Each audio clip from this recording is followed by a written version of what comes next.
Киелі қарқаралы топырағы, көрсе көз сүйсінер, әсем табиғаты, тамырын тереңге тартқан тағылымды тарихымен, біртуар тұлғаларымен ғана емес, қасиетіне қасиет, тарихына тағылым үстейтін есімдердің бірегейі Абай Құнанбайұлының Қарқаралыдағы дара жолымен де айшықты.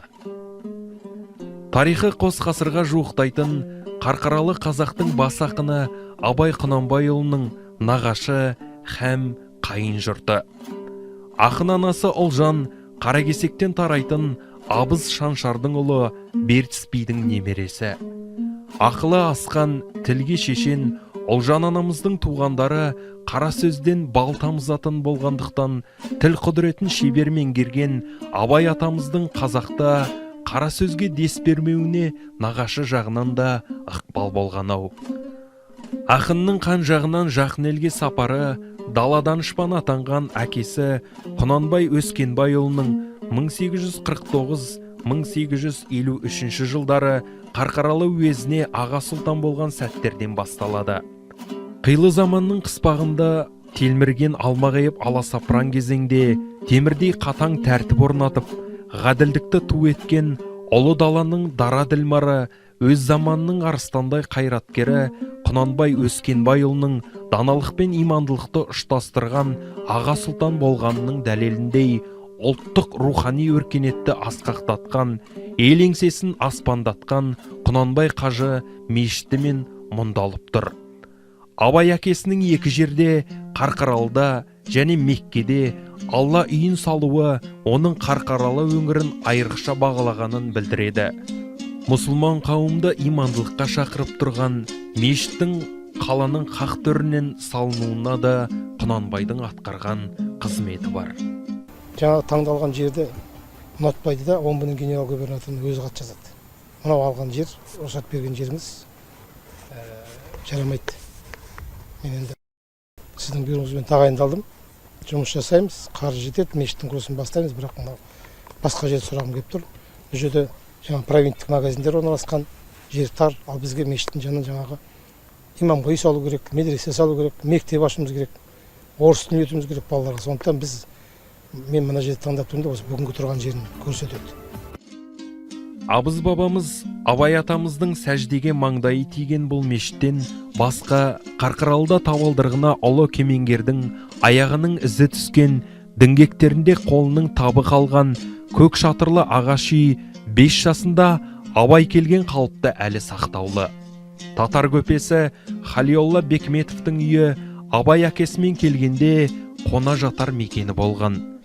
Жасөспірім шағында осынау үйде талай мәрте Абайға арнайы қонағасы беріліп, ойын-сауық ұйымдастырылған. Мұхтар Әуезовтің Абай жолы романында осынау үйдегі тамаша сәттер Абай қала көшелерін аралап кеткен кездері көркем суреттелгені соншалық, ақын атамыз осы бұлтарыстан бұрылды мекен, әлде ана бір тұста айналасына тамсана көз салып тұрды мекен деп ойға қаласың. Оң жағымда тұрған бұл Абай Құнанбаев атамыздың 175 жылдығына арналған. Бұл Манарбек ағамыз Қарқаралы тастарына бейнеленген Абай Құнанбаев атамыздың суреті. Мына табалдырықта Абайдың ізі сайрап жатыр. Ана тұтқада Абайдың қолының ізі бар. Ал мына бөлмеде Абай тыныққан, демалған, түнеген, кітап оқыған. Абай тыныс алған бөлмені көрудің өзі бір ғанибет, сезіну бір ғажап сезім. Ал мына бөлмеде Абай әкесімен бірге қонақ болған, домбыра шерткен, үлкен мәселелерді шешкен. Абай тоқтаған үйдің әр бөлмесі тарихқа толы. Қарқаралыға жолыңыз түссе, Абай тоқтаған үйге міндетті түрде келіңіз. Талай ғұлама туып, жақсы жайсаңдардың ізі қалған Қарқаралы қаласында Қазақ АКСР үкіметі мен ағарту ісінің халықтық комиссариатының шешімі бойынша 1922 жылы желтоқсан айында ашылған Семей губерниясының уездік қазақ педагогикалық техникумы Абай Құнанбайұлының 100 жылдығына орай есімі берілген. Қарқаралы уезінде ашылуы жоспарланған 280 мектепке ұстаздарды дайындауды мақсат еткен оқу орнының негізін қалаған Әлімхан Ермеков еңбектенген осынау оқу орны бүгінде Саран қаласының ұстаздарды даярлайтын гуманитарлық техникалық колледжі деп аталып жұмыс жасап тұр.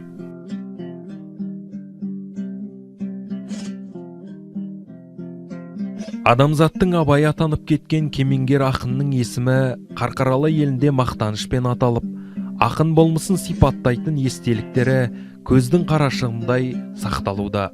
Мысалы, ол ақынның төте жазумен жарық көрген шығармалар жинағы Қарқаралы тұрғыны Хамитов Тишбекке әкесінен мұра болған.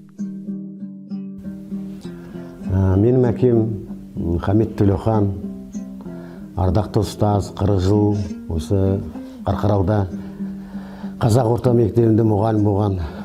30 жылдары өткен ғасырда Семейде мұғалімдік оқуда болғанда осы Абай өлеңнің жинағын алып келген Семейден. Бұның ішінде бұл кітапта Абайдың төте жазумен жазылған өлеңдері. Бұл кітап біздің отбасы үшін өте құнды. 1975 жылы Қарқаралы қаласының 150 жылдық мерейтойына арнап, Семей өңірі сыйға тартқан мына Абайдың Жидебайдағы үйінің макеті Абайдың туған елі мен нағашы жұрт арасындағы әдемі сыйластықты танытады.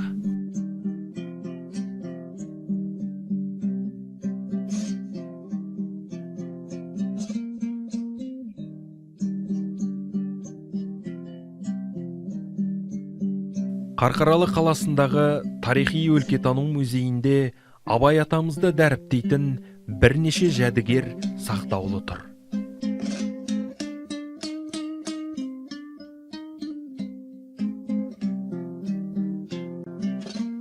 Қарқаралы ауданында Абай Құнанбайұлы атында бір селолық округ 9 көше аты бар. Абай атындағы селолық округ тұрғындары Абай Құнанбайұлының 150 жылдығына орай саябаққа ескерткіш мүсін қойған. Ғұмырлық ұлағаттың үздік үлгісін танытқан Құнанбайдың да ұлы, Абайдың да қайын жұрты саналатын Қарқаралы Абайдың да ұлдары Ақылбай, Әкімбай, Әбдірахман, Мағауияның да нағашы жұрты. Әріде Қаздауысты Қазбек би, беріде Тіленші бидің ұрпағы Алшынбайдың немересі Ділдә мен Абайдың ұлы Ақылбай. Нағашым Ерқазбек әулие өткен, пәниден уақыт жетіп олда кеткен.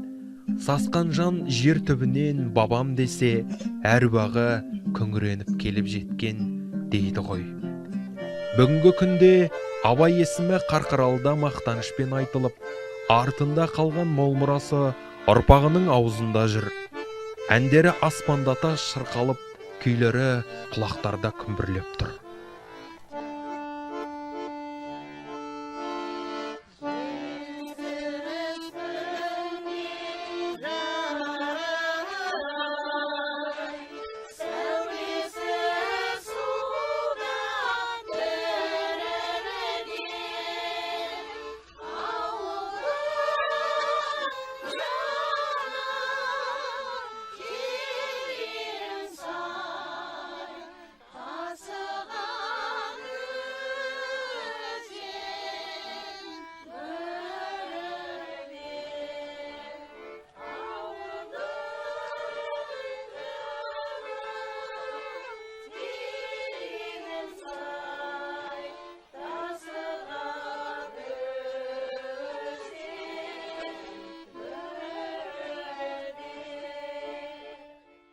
Жасымда ғылым бар деп ескермедім, пайдасын біле тұра тексермедім. Жеткен соң түспеді уысыма, қолымды мезгілінен кеш сермедім. Бұл махрұм қалмағыма кім жазалы, қолымды дөп сүрмісім өстірмедім. Жарқ етмес қара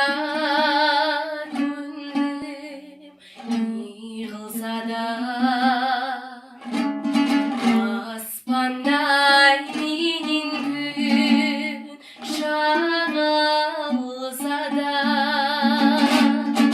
дүниеде сірә сендей маған жары жоқ саған жар менен артық табылса да.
Қазақтың асқан ақыны, ағартушы, философ, аудармашы, композитор, саяси қайраткер, орыс және Еуропа мәдениетімен жақындасу арқылы қазақ мәдениетін жаңартуды көздеген реформатор Абай Құнанбайұлының рухы мәңгі жасайды.